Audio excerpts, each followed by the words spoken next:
Le brevet est un titre qui protège une invention technique. C'est un outil privilégié de la circulation des innovations et des inventions. Il protège les inventions nouvelles au moment du dépôt de la demande de brevet et confère un droit pendant 20 ans. Avec un brevet, l'entreprise et le créateur décident qui peut fabriquer, qui peut vendre et qui peut importer. Les textes internationaux et nationaux reconnaissent la protection de la propriété privée et intellectuelle. Au niveau français, le droit de propriété est affirmé dans la Déclaration des droits de l'homme et du citoyen de 1789 et est sous la protection constitutionnelle. Au niveau européen, la propriété est un droit fondamental pour le protocole numéro 1 de la Convention européenne des droits de l'homme et pour la Charte des droits fondamentaux de l'Union européenne. Et enfin, au niveau international, la Déclaration universelle des droits de l'homme reconnaît les droits de propriété. Le brevet est délivré par un organisme public. En France, l'organisme délivrant les brevets est l'INPI et aux États-Unis, c'est United States Patent and Trademark. Le brevet qui suit un principe de territorialité. Effectivement, le monopole d'exploitation du brevet n'est conféré que pour le territoire national pour lequel il a été délivré par une autorité administrative. Si on dépose son brevet au niveau national, il fonctionnera que dans l'État.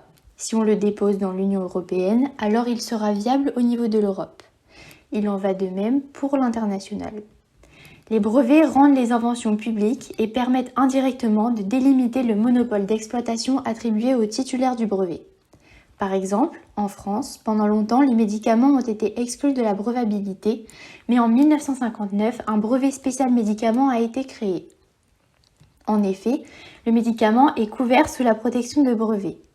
Ainsi, cela signifie que seule la société pharmaceutique qui retient le brevet peut la fabriquer, le vendre, le distribuer et ainsi recevoir éventuellement des bénéfices. Cependant, suite à la demande de l'Afrique du Sud et de l'Inde, un mouvement de levée des brevets a été créé pour que les vaccins de la Covid-19 soient à la disposition de tous et qu'ils soient considérés comme des biens mondiaux. Cela touche essentiellement les vaccins Pfizer, BioNTech et Moderna puisqu'ils utilisent une nouvelle technique, l'ARN messager. Cependant, la levée des brevets de vaccins se heurte au caractère territorial du brevet et de la description parfois insuffisante de l'invention. De plus, le droit international applicable en matière de propriété intellectuelle ne connaît pas la notion de levée de brevet. Tout d'abord, cette levée de brevet est très compliquée car il n'y a pas un seul brevet déposé sur le vaccin, mais plusieurs. Avant l'obtention du vaccin final, de nombreuses inventions ont été découvertes, ainsi de nombreux brevets ont été déposés. Permettre une accessibilité au vaccin ne demande pas la levée d'un brevet, mais de plusieurs. Pour simplifier, on peut comparer cela à un plat cuisiné, car pour obtenir le plat final, de multiples aliments sont rentrés en action. Eh bien, c'est la même chose pour les vaccins. Deux formes de levée de brevet pourraient avoir lieu. Tout d'abord, une licence d'office assouplie, c'est-à-dire une licence forcée permettant à un tiers, sous certaines conditions, de pouvoir légalement exploiter un brevet sans l'autorisation de son titulaire. Ainsi, le brevet conserverait ses droits et percevrait des indemnités, mais l'invention serait utilisée. L'article 613-16 du Code de la propriété intellectuelle prévoit la possibilité de licence d'office dans l'intérêt de la santé publique, comme l'accord sur les aspects des droits de propriété intellectuelle qui touchent au commerce. Ensuite, il y a aussi la solution d'expropriation temporaire du droit de brevet.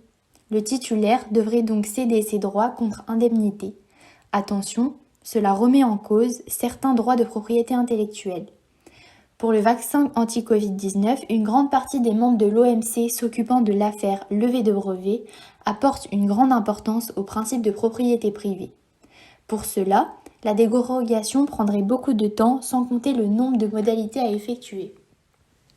N'oublions pas que l'accès au brevet ne veut pas dire accès au vaccin, puisque même sans les brevets, il reste tout l'aspect technique de fabrication et d'élaboration qui demande de hautes technologies et compétences. Ces deux propositions ne sont pas des solutions. Cependant, peut-être que le développement du dispositif COVAX mis en place par l'OMS et l'Alliance globale pour les vaccins et l'immunisation le serait. Leur objectif est de fournir des vaccins anti-Covid à tous les pays, quels que soient leurs revenus.